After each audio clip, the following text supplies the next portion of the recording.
वाहलुल उक़दतम मिन लिसानी यफ़क़हू क़ौली।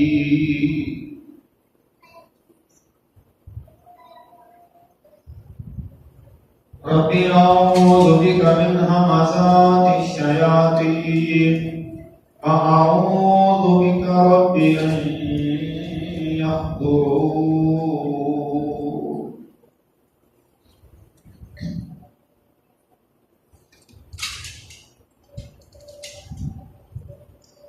अल्लाहुम्मा ला सहला इल्ला मा जअलतहू सहला व अन्ता तजअलुल हज़ना इज़ा शि'ता सहला।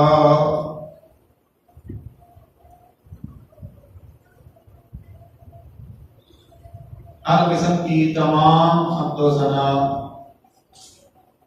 अल्लाह रब्बुल आलमीन इलाहुल आलमीन अहकमुल हाकिमीन के वास्ते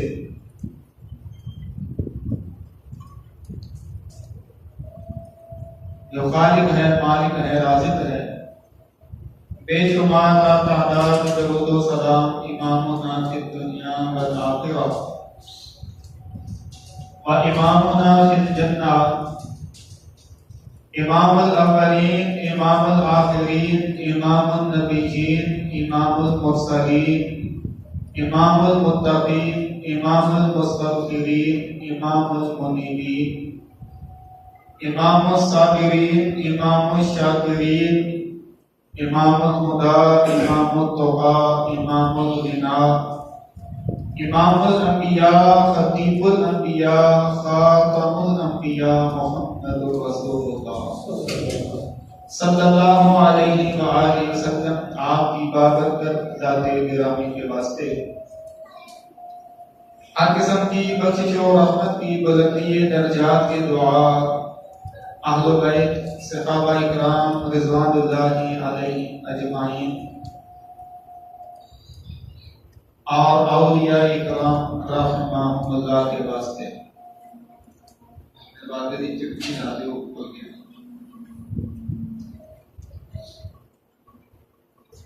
अल्लाह ताला की हम्दो सना और नबी रहमत सल्लल्लाहु अलैहि व आलिहि वसल्लम आप पे दरूद व सलाम पेश करने के बाद सूरतुन नूर की एक आयत करीमा आपके सामने तिलावत की है। सूरतुन नूर के 24 नंबर आयत है और इसकी 22 नंबर आयत आपके सामने अभी पड़ी है। इस आयत की रोशनी में चूंकि माह मुहर्रम, इसमें अज़मत सहाबा, मनाक़िब सहाबा और इस तरह अहलुल बैत रिज़वानुल्लाहि अलैहि अजमाइन इन्हीं की सीरत तय्यबा के हवाले से खुतबात और दुरूस वगैरह का सिलसिला शुरू होता है।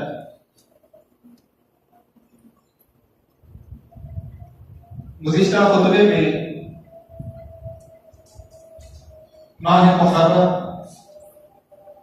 आशूरा का रोजा और शहादत सैयदना हुसैन रज़ियल्लाहु ताला अन्हु, इसके हवाले से चंद गुज़ारिशात आपने सुनी थी। आज का जो खुतबा है ये नबी अकरम सल्लल्लाहु अलैहि वसल्लम आपके रफीक़े बार नबी अलैहिस्सलाम आपके बड़े पुराने और बड़े पक्के जिगरी दोस्त नबी अलैहिस्सलाम आपके ससुरे मोहतरम और आपके बाद इस उम्मत का सहारा, इस उम्मत को संभालने वाले खलीफा अव्वल सैयदना अबू बकर as-सिद्दीक रज़ियल्लाहु ताला अन्हु, इनकी सीरत के हवाले से चंद गुज़ारिशात है। सैयदना अमर बिन आस रज़ियल्लाहु अन्हु फरमाते हैं, एक ग़ज़वे में मुझे नबी अलैहिस्सलाम ने भेजा इन्हें उस गजले का गालिबन अमीर बनाया। उस गजले के अंदर सैयदना अबू बकर और सैयदना उमर ये भी शामिल थे। इमारत अमर बिन आस रज़ियल्लाहु अन्हु के पास थी। वापसी पे कहते मेरे ज़हन में सवाल था, तो मैंने नबी अलैहिस्सलाम से पूछा कि आपको सबसे ज्यादा मोहब्बत किससे है? ज़हन में सवाल आ गया होगा कि मुझे अमीर बनाया है, सिद्दीक़ व फारूक भी मौजूद थे, तो मैंने पूछा कि आपको सबसे ज्यादा मोहब्बत किससे है? तो नबी अलैहिस्सलाम फरमाते हैं मैं सबसे ज्यादा प्यार अपनी बीवी आयशा से करता। अमर बिन आस कहते हैं मैंने कहा मेरी मुराद है मर्दों में से। रसूलुल्लाह सल्लल्लाहु अलैहि वसल्लम आप फरमाते हैं मर्दों में मुझे सबसे ज्यादा जो प्यार है वो आयशा के बाप अबू बकर से है रज़ियल्लाहु ताला। सहीह बुखारी के अंदर ये रिवायत मौजूद है, अब्दुल्लाह बिन उमर रज़ियल्लाहु ताला को 3655 नंबर पे ये रिवायत है। अब्दुल्लाह बिन उमर रज़ियल्लाहु अन्हु फरमाते हैं कुन्ना नुखय्यिरु बैन अन्नासी फी ज़मानि नबी, हम नबी अलैहिस्सलाम आपकी मौजूदगी में आपके जमाने के अंदर लोगों के अंदर तफादुल किया करते, तफदील की बात किया करते कि ज्यादा फजीलत वाला कौन है। नबी अलैहिस्सलाम आपके जमाने की बात है, तो फरमाते हैं फनुखय्यिरु अबा बकर, हम तमाम लोगों में से नबी अलैहिस्सलाम के बाद अगर किसी को साहिब फजीलत समझते थे, ये सहाबा की जमात है, हम अगर किसी को साहिब फजीलत समझते थे तो वो सैयदना अबू बकर सिद्दीक रज़ियल्लाहु अन्हु थे। अल्लाहु अकबर। तो मेरे भाई, मेरे बुजुर्ग, मेरे दोस्त, इतनी अजमत वाले, इतने रिफत और मकाम वाले ये सहाबी, और फिर मैं ये बात भी आपको बताता चलूं कि बड़ों के काम भी बड़ों वाले होते हैं। सिद्दीक आपका अपना कराना, उसमें भी 4 पुश्तों के अंदर सहाबियत और इस्लाम रच बस गया था। वालिदा भी, वालिद भी, खुद भी, बीवियां भी, 4 बीवियां हैं, 3 मुत्तफक अलैह सहाबियां हैं, चौथी के बारे में इख्तिलाफ है कि इस्लाम कबूल किया था, यानी बात कहते हैं कि उन्होंने भी इस्लाम कबूल किया था। बेटे भी मुसलमान सहाबी हैं, बेटियां भी सहाबियां हैं, बेटों के बेटे पोते भी सहाबी हैं, बेटियों की औलाद नवासे भी सहाबी हैं।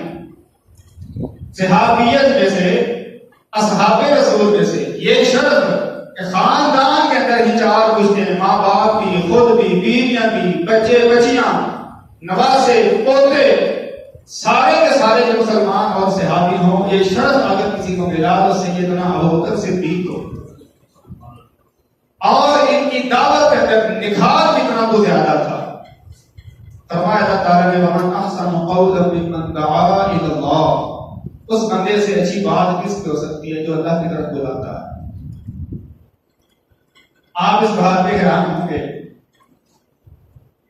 सैयदना अबू बकर सिद्दीक रज़ियल्लाहु अन्हु, इनकी दावत पे जिन लोगों ने इस्लाम कबूल किया था वो इस्लाम में इतने निखर के दाखिल हो गए कि 5 सहाबी अशरा मुबशरा, सैयदना उस्मान, सैयदना तलहा, सैयदना जुबैर, सैयदना अब्दुर्रहमान बिन औफ, सैयदना साद बिन अबी वक़ास रिज़वानुल्लाहि अलैहिम अजमाइन, ये 5 सहाबी, इनका शुमार अशरा मुबशरा के अंदर होता है।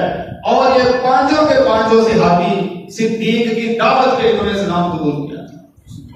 अंदाजा कीजिए कि कितनी साफ सुथरी और निखरी दावत थी।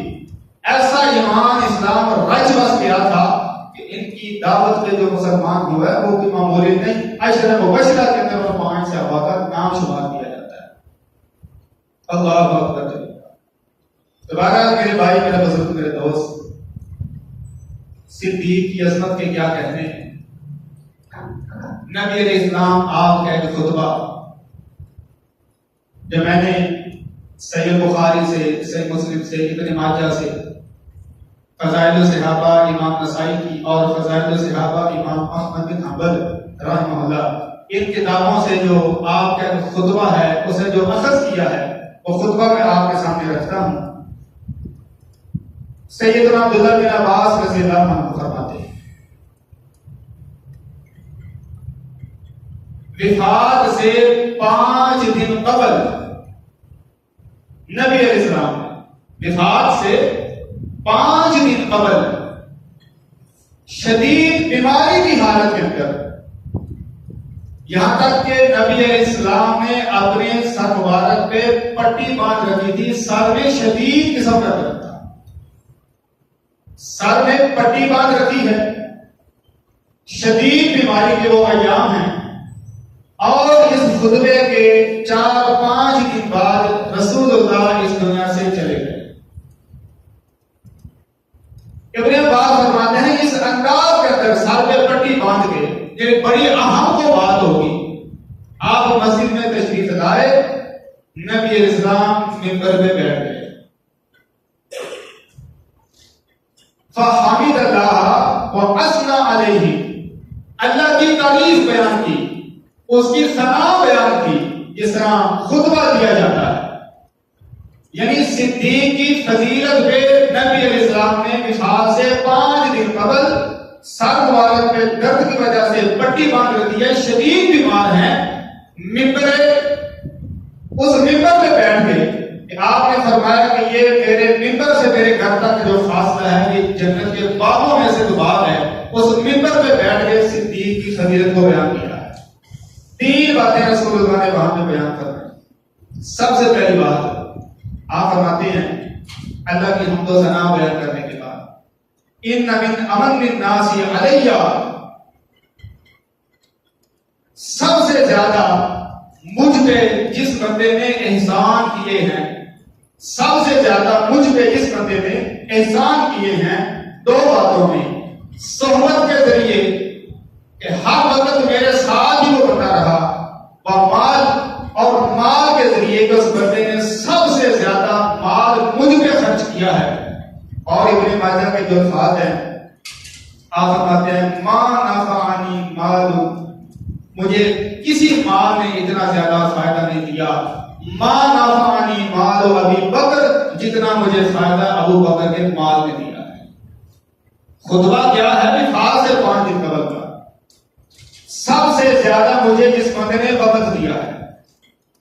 ये वो मौके के मुश्किल हालात के सामने रखिए, जब सारा ही मक्का आपकी जान का दुश्मन बन गया था, और इन हालात के अंदर नबी अलैहिस्सलाम के साथ रहना क्या ही कमाल की बात है। फरमाया सबसे ज्यादा मुझे जिस बंदे ने वक्त दिया है वो अबू बकर है, और मुझे किसी के माल में इतना फायदा नहीं दिया जितना फायदा मुझे अबू बकर के माल ने दिया है। इब्ने माजा के अल्फाज हैं, फबाका अबू बकर, ये बात सुन के अबू बकर रोने लग गए। सहाबा भी बैठे थे, सिद्दीक भी बैठे थे। फबाका अबू बकर ये बात सुन के रोने लग गए, आंखों से आंसू जारी हैं। वकाला, और फरमाया अबू बकर ने, हल आना व माली इल्ला लगा या रसूल अल्लाह, आंखों से आंसू जारी हैं। और अबू बकर फरमाते हैं, ऐ अल्लाह के रसूल, मैं और मेरा माल आपके लिए बकत है, मेरी जान भी हाजिर है, मेरा माल भी हाजिर है, सोने आपके लिए। अल्लाह अकबर। दूसरी बात नबी अलैहि फरमाते हैं, वलौ कुन्तु मुत्तखिदन खलीलन, अगर मैं किसी को खलील बनाता, दोस्त को खलील कहते हैं। खलील के लिए मुख्तलिफ अल्फाज हैं, खलील भी होता है, एक सदीक भी होता है। सिद्दीक कहते हैं सच्चे को, सदीक दोस्त को, हमीद भी दोस्त होता है, मौला वली, इसका मतलब भी दोस्त है। 4-5 बहुत से लफ्ज़ दोस्त पे बोले जाते हैं, लेकिन जो खलील है ना, खुल्दत, ये सबसे ऊंचा दर्जा है। आप फरमाते हैं कि अगर मैं किसी को खलील बनाता, मिन अहले अर्द, रूए जमीन में से, सही मुस्लिम का कॉल है, मैं अगर रूए जमीन में से किसी को खलील बनाता तो मैं अबू बकर सिद्दीक को अपना खलील बनाता। लेकिन अल्लाह ताला ने तुम्हारे इस साथी को अपनी तरफ इशारा किया, अपना खलील बना लिया है। अल्लाह अकबर। लेकिन आप फरमाते हैं वाला फिल अखी व साहिबी, ये अबू बकर ये मेरा भाई भी है, ये मेरा दोस्त भी है। दो बातें, पहली बात सबसे ज्यादा जान और माल मुझ पे जिसने खर्च किया वो अबू बकर है। अगर मैं किसी को दर्जा खुल्लत अदा करता तो सिद्दीक को अदा करता, मगर अल्लाह ताला ने तुम्हारे इस नबी साथी को अपना खलील बना लिया है। तीसरी बात आप फरमाते हैं ला यबकयन्ना फिल मस्जिद बाबुन इल्ला सुद्दा इल्ला बाब अबी बकर, मस्जिद के अंदर जितने भी दरवाजे खुलते हैं सारे बंद कर दिए जाएं सिवाय अबू बकर के दरवाजे के। मस्जिद नबवी के अंदर बहुत से दरवाजे खुलते थे, सहाबा ने अपने घरों से इस तरह वो रखे थे, नमाज में जल्दी आना, मुसबा के दीदार के लिए जल्दी आ जाना। विफाक से 5 रोज कबल में ये खुतबा है, मिंबर पे बैठे हैं, शदीद बीमारी है, साथ में पट्टी बांध रखी है। तीसरी बात ये फरमाई तमाम दरवाजे जो मस्जिद में खुलते हैं सारे दरवाजे बंद कर दिए जाएं इल्ला बाबा अबी बकर, सिवाय अबू बकर के दरवाजे। आज भी मस्जिद नबवी के अंदर महराब की दाईं जानब ये दूसरा दरवाजा है, पहला बाबू सलाम है, जो वहां पे गए हैं वो शायद इस बात को जानते हैं। पहला बाबू सलाम है महराब के बिल्कुल साथ दाईं तरफ, और दूसरा खौफातु अबी बकर है। खौफा छोटे दरवाजे खिड़की को कहा जाता है, दरवाजे में होती है। ये दूसरा दरवाजा महराब के जाने पर आज भी मस्जिद नबवी के अंदर मौजूद है। तो अंदाजा कीजिए कि ये खुतबा, हमें खुतबा गदीर भी याद है, गदीर खुम वाला, लेकिन इस खुतबे का अंदाज देखिए, वो कहां वो गदीर खुम की जगह इनकार नहीं उस बात का। हम वो भी अल्हम्दुलिल्लाह करते कि चोर सीने पे हाथ मार कर बयान करते हैं कि आपने वहां पे जो बात इरशाद फरमाई थी वो इंशाअल्लाह किसी खुतबे में बयान होगी, लेकिन इस खुतबे का अंदाज देखिए, मिंबर पे तशरीफ फरमा है, विफाल से 5 रोज कबल का ये खुतबा दिया है, और मिंबर पे बैठ के अल्लाह की हमदो सना बयान करके सिद्दीक के फज़ाइल मेरे मुस्तफा ने बयान। अल्लाह अकबर। तो मेरे भाई, मेरे बुजुर्ग, मेरे दोस्त, सैयदना अबू बकर सिद्दीक रज़ी अल्लाह ताला को इस उम्मत में सबसे अजमत वाली शख्सियत, फज़ाइल सहाबा 228 नंबर पे ये रिवायत है। नबी इल्जाम फरमाते हैं आसमान से एक तराजू उतरा, मैं देखा, ख्वाब भी अंबिया का वही होता है, आसमान से एक तराजू उतरा है। आप फरमाते हैं तराजू के एक पलड़े के अंदर फरिश्तों ने मुझे बिठाया और दूसरे पलड़े के अंदर मेरी उम्मत को बिठा दिया। मैं वज़नी था, वो सारी की सारी उम्मत जो है हल्की हो गई। सिलसिला सैया के अंदर बात है, वो पलड़ा इतना ऊपर चला गया कि बंदे मुझ पे गिरने शुरू हो गए। इसके बाद नबी अलैहिस्सलाम फरमाते हैं सुम्मा बूदिया अबू बकर, फिर एक पलड़े के अंदर अबू बकर को बिठाया गया, बूदिया को उम्मती, और दूसरे पलड़े के अंदर मेरी उम्मत को बिठाया गया। सारी उम्मत का वजन हल्का साबित हो गया, सिद्दीक का वजन सबसे भारी साबित हो गया। अल्लाह अकबर। इस उम्मत में सबसे फजीलत वाली शख्सियत, और फिर इनके जन्नत के अंदर दाखिले का वो प्रोटोकॉल भी देखिए। नबी अलैहिस्सलाम फरमाते हैं मन अनफक़ा ज़ौजैनि फ़ी सबीलिल्लाह, जो बंदा अल्लाह की राह में कोई शय उसका जोड़ा खर्च करे, अल्लाह की राह में किसी भी शय का जो बंदा जोड़ा खर्च करे, उसे जन्नत के तमाम दरवाजों से आवाज दी जाएगी कि इस दरवाजे से दाखिल हो जाओ।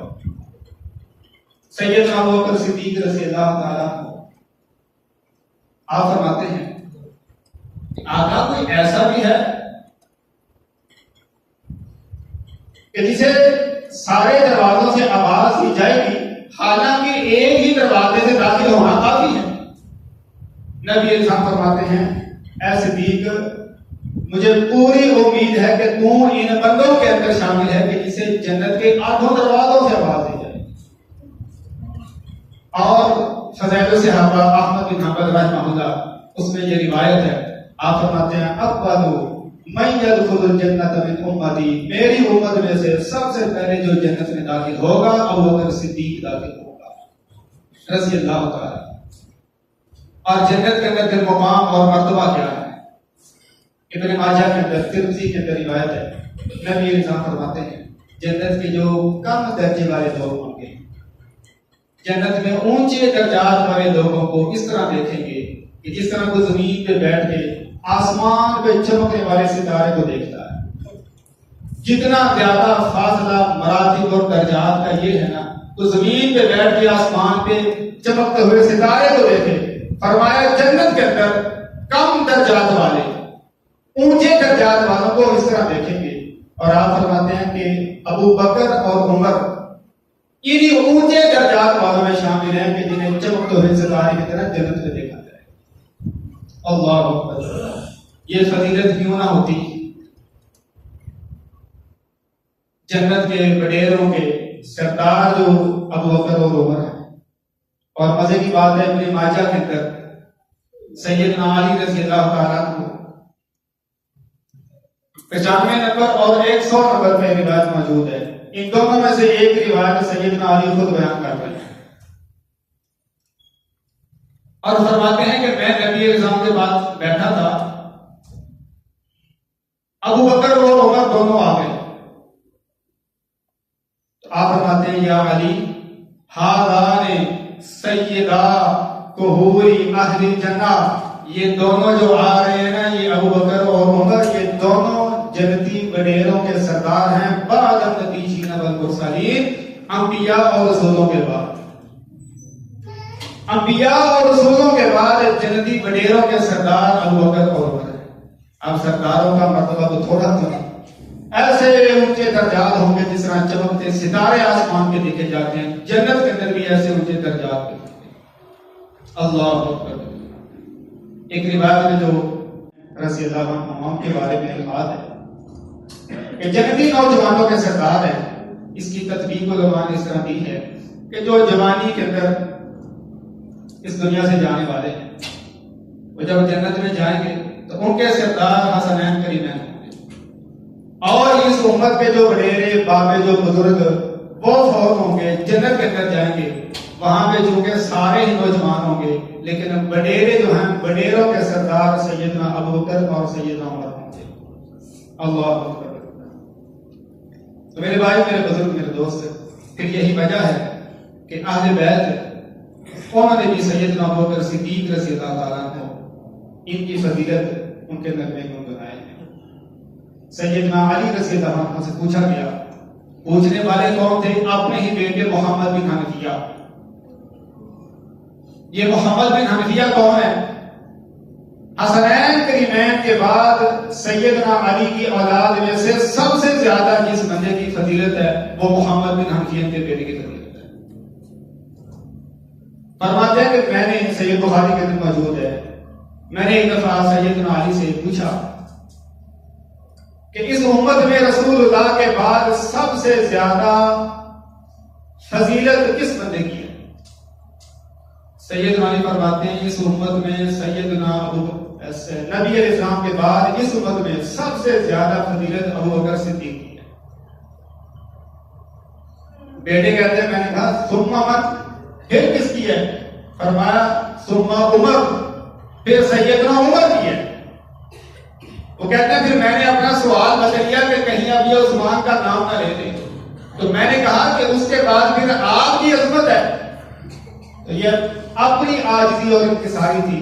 फरमाने लगे मैं तो मुसलमानों की जमात में से एक मुसलमान बंदा, ये अपनी आजिज़ी और अपनी इंकिसारी। और यहीं पे बस नहीं,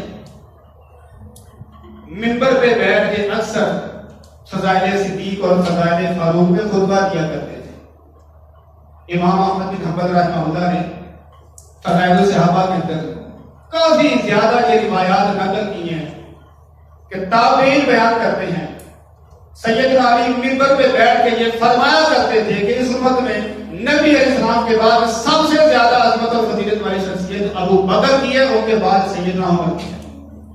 अल्लाह अकबर। फिर यही वजह है कि करबला के अंदर जो शुहदाए करबला है, दुख इस बात का होता है कि वहां पे अहलो बैत के कितने ही लोग शहीद किए गए, लेकिन सिर्फ ये हजरात सैयदना हुसैन रज़ी अल्लाह ताला अन्हु का नाम लेते हैं, बाकी किसी का नाम भी जुबान पे नहीं लाते हैं। उसकी वजह यह है कि अल्लामा साहब ने इन्हीं की किताबों में से बाहवाला ये बात लिखी है कि करबला के अंदर शहीद होने वालों में 3 ऐसे शख्सियतें हैं जिनका नाम अबू बकर था। सैयदना अली उनके बेटे अबू बकर थे, करबला में शहीद हुए थे। सैयदना हसन के बेटे करबला में शहीद हुए। सैयदना हुसैन उनके बेटे करबला के अंदर शहीद हुए। 3 अबू बकर मैदान करबला के अंदर शहीद होते हैं, लेकिन उनका नाम नहीं लिया जाता। अल्लाह अकबर।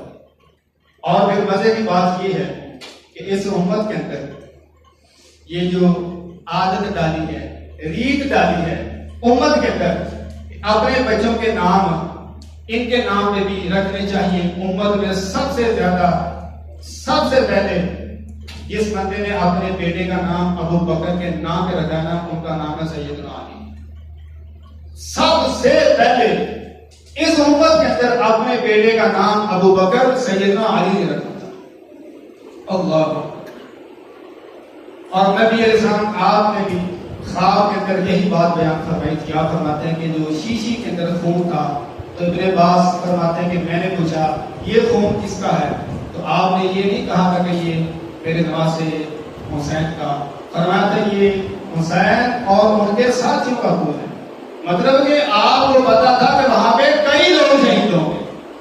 ख्वाब भी इसी बात की तर्जमानी करता है, लेकिन अकेले उनके फजाइल को बयान करके बात को खत्म कर दिया। जबकि सही दुरुस्त बात यही है कि अहले बैत अपने बच्चों के नाम अबू बकर सिद्दीक के नाम पे रखा था। तो अल्लाह ताला से यही दुआ है कि आपके सामने इस मुख्तसर वक्त के अंदर सैयदना अबू बकर सिद्दीक रज़ी अल्लाह ताला को इनके फज़ाइल और मनाक़िब के हवाले से जो चंद बातें रखी हैं, अल्लाह ताला हमें इन्हें अपनाने की, फैलाने की, समझने समझाने की तौफीक अता फरमाए। अहले सुन्नत वल जमात का यही अक़ीदा है कि अंबिया के बाद सबसे ज्यादा फजीलत वाली जो शख्सियत है वो सैयदना अबू बकर सिद्दीक रज़ी अल्लाह ताला को इनकी शख्सियत। इनके बाद आगे सारे मरातिब और सारे तफादुल के दर्जात हैं, लेकिन किसी को नहीं बख्शा। यारों ने वो एतराज ये भी कर दिए हैं कि वो एक बागे फतह का मामला था, तो उसमें सैयदना अबू बकर ने अहले बैत ने जुल्म किया था। जबकि सहीह बुखारी के अंदर ये अल्फाज है कि सिद्दीक ने यही कहा था कि रसूलुल्लाह जिस तरह वो माल तकसीम किया करते थे, मैं भी वो माल उसी तरह तकसीम करता रहूंगा, और उसमें से आपके घराने का जो हिस्सा होगा वो आपके घर वालों को मिलता ही रहेगा। और मजे की बात, सैयदना उमर फारूक रज़ी अल्लाह ताला अन्हु, उन्होंने अपने दौरे खिलाफत के अंदर भी इसी तरह ही इस्तेमाल किया। उस्मान गनी ने भी इसी तरह इस्तेमाल किया। यहां तक कि जब सैयदना अली खलीफा बने तो उन्होंने भी उस माल को बिल्कुल उसी तरह तकसीम किया जिस तरह सिद्दीक को फारूक तकसीम किया करते थे। और सहीह बुखारी के अंदर ये लिखा है कि उमर फारूक रज़ी अल्लाह अन्हु ने अपनी दौरे खिलाफत के अंदर ये फतह का जो माल था इसे तकसीम करने की ड्यूटी सैयदना अली के लगा दी थी। सैयदना अली ही तकसीम किया करते थे। और उनके बाद उनके बेटे हसन, हसन के बाद उनके बेटे हुसैन, हुसैन के बाद उनके बेटे अली बिन हुसैन ज़ैनुल आबिदीन इसी तरह ही माल को तकसीम करते रहे। लेकिन बस वो मक्की जिस तरह बस गंद भी आके बैठती है, बस इसी तरह का हाल और आलम है।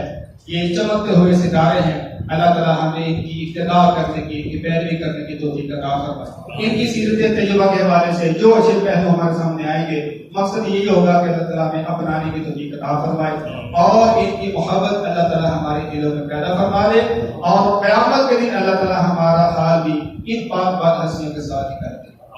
आखिर दावाना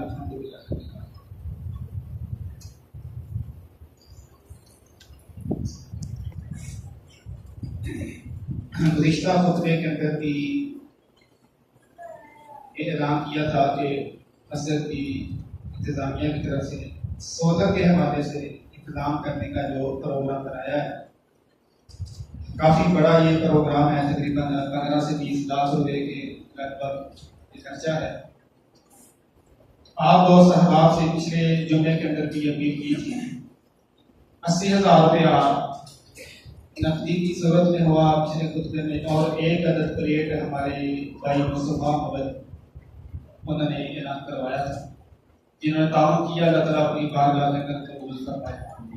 तो मैंने ये बात आपको बताई थी कि बाकी निज़ाम इंतजाम इंफरादी होता है, पंखा से हवा के लिए, लाइट रोशनी के लिए, कूलर पानी के लिए, स्पीकर माइक बात नसीहत के लिए, लेकिन ये सौदा का इंतजाम करना ये बेहतरीन एक सदके की किस्म है कि इससे पूरा ये निज़ाम ही चलेगा।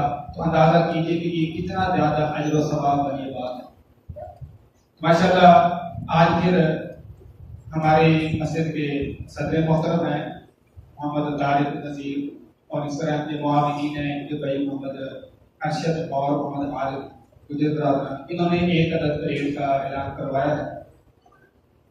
अल्लाह ताला इनके वालिद मोहतरम हमारे बुजुर्ग नज़ीर अहमद गुजर उनकी आखिरत बड़ी बेहतर बनाए, औलाद को के लिए बेहतरीन मज़ीद सदका जारिया बनाए।